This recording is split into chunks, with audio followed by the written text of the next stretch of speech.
Kurulus Usman series से हमारे बहुत सारे साथी जो हैं इख्तलाफ रखते हैं, जिनकी दो बड़ी वजूहात हैं।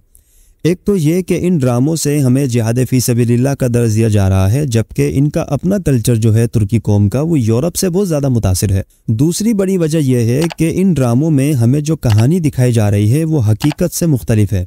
टेक्निकली देखा जाए तो ये दोनों एतराज़ात अपनी अपनी जगह पर 100% दुरुस्त हैं, लेकिन इनमें एक तीसरा गिरोह भी मौजूद है जो इन सीरीज़ की खुलकर मुखालफत करता दिखाई देता है।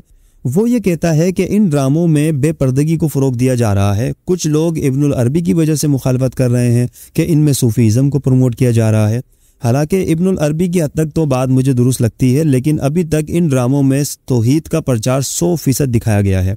अर्तुगरुल गाजी के 5 सीज़न और कुरुलुश उस्मान के तकरीबन 4 सीज़न मुकम्मल होने को हैं। जो लोग ये देखते हैं सीरीज़, उन्हें बखूबी मालूम होगा कि अभी तक शिर्क व बिदअत जैसी कोई चीज़ इन सीरीज़ में दिखाई नहीं गई, जबकि इसके बरक्स जो है वो ताल्लुक़ बिल्लाह बड़ी मजबूती से दिखाया जाता है।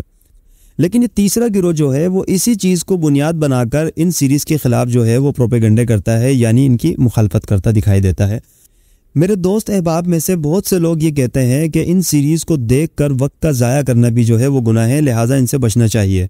बज़ाहिर तो बड़ी खूबसूरत लगती है ये बात, और ये 100% दुरुस्त भी है कि वक्त का ज़ाया करना गुनाह है, लेकिन ये बात ज़्यादा अच्छी तब लगती जब वो ख़ुद भी नेटफ्लिक्स और हॉलीवुड बॉलीवुड जैसी चीज़ों के बारे में भी इसी तरह का इज़हार ख़ैर रखते हों। लेकिन अफसोस नेटफ्लिक्स के उनके पास माहाना पैकेजेस मौजूद होते हैं, हॉलीवुड बॉलीवुड की उन्होंने कोई मूवी नहीं छोड़ी होती, लेकिन तुर्किश ड्रामों के ख़िलाफ़ उनके पास फतवे एडवांस में मौजूद होते हैं। मैं ये नहीं कहता कि इन सीरीज़ को ज़रूर देखा जाए।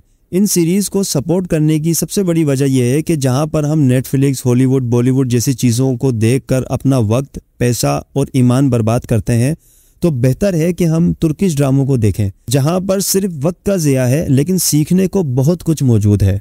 हकीकत से मुख्तलिफ ही सही, लेकिन इस्लाम की बुनियाद का दर्स, इस्लामी निज़ाम, ख़ानदानी रिवायात, जज्बे जिहाद, ताल्लुक़ बिल्लाह और अपने असलाफ़ की यादें इन सीरीज़ में कूट कूट कर भरी हैं। अगर कोई बंदा सोशल मीडिया से दूर होकर, हॉलीवुड बॉलीवुड जैसी चीज़ों से पाक होकर इन सीरीज़ के ऊपर अगर एतराज़ करे तो वो 100% दुरुस्त है, उसका एतराज़ करना बनता है, उसका हक है। लेकिन हम सोशल मीडिया को भरपूर अपनी ज़िंदगी का हिस्सा बनाए हुए हैं। हॉलीवुड बॉलीवुड नेटफ्लिक्स जैसी चीज़ों पर पैसा और वक्त दोनों खर्च करने के बाद इन तुर्किश ड्रामों के ऊपर एतराज़ात नहीं कर सकते। अगर करेंगे तो ये हमारा दोहरा मयार साबित होगा। मैं ये समझता हूँ कि ये सीरीज़ 5th जनरेशन वॉर में बेहतरीन किरदार अदा कर रही है, लिहाजा ये एतराज़ात मजबूत बुनियाद पर हों तो बेहतर होगा। मैं तो बड़ी शौक से देखता हूँ ये सीरीज़, मेरी तरह और भी लोग देखते होंगे और उन्हें मालूम होगा कि पिछले हफ्ते जो है वो किस्त नहीं आई थी, इस हफ्ते नई किस्त आई है, तो टाइम मिलेगा तो इंशाल्लाह देखेंगे। इंशाल्लाह ताला अगली वीडियो में फिर हाजिर होंगे एक नए टॉपिक के साथ। जब तक के लिए इजाज़त दीजिए। अल्लाह हाफिज़।